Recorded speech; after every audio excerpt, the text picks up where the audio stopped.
walisin mo, magwawalis ka na lang. Apply na ba yan? Maganda nga po sa lahat.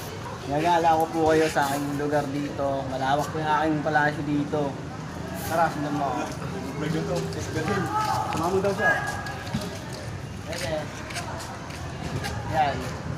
Ako lahat ng mga yan. Ate kasi ako architect. Pinalayas na ako ng boss ko kasi kupal daw ako. Ano unggoy? Sige. Saan yan? Mabait na unggoy ito, hindi nanakit. Sa po kasi yung klaseng unggoy na mabait.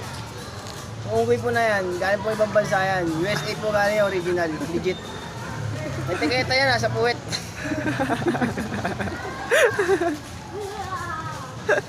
Pwede pa ba o dyan? Shoutout nga pala sa kaibigan ko na kawaway. Kanina ko lang nalaman. Ha? Wala pa palang tulog sa loob ng 1 linggo. Tumira ng dress, may kasamang warrant of arrest.